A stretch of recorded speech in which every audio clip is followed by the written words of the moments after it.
how to tie the running bowline.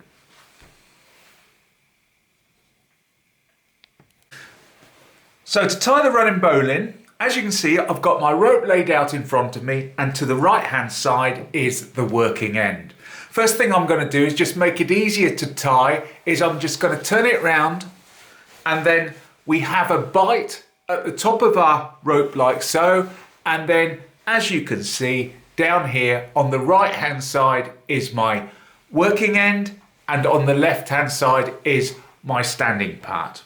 Now the first thing that I'm going to do is I'm going to pass the working end over the standing part at that point there.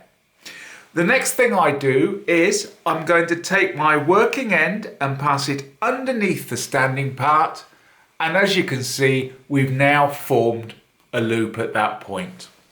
Now that I've done that, this bottom piece here is going to be the loop of my actual bowline, and this one, the standing part here, will be the running part of the bowline. So the next thing I do is we're going to tie the bowline itself. I pass the working end over the standing part at that point there.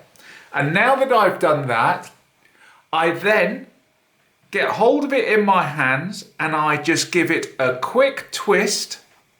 And at the same time, what I'm doing is I am forming a loop at this point here, and at the same time, my working end is coming up through that loop.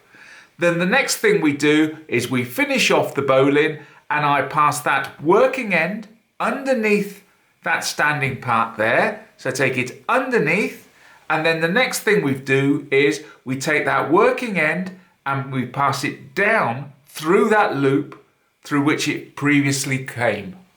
So pass it down through that loop, and there you can see we've now tied the bowline, and we pull up, and there we have it. We now have 1 in number running bowline.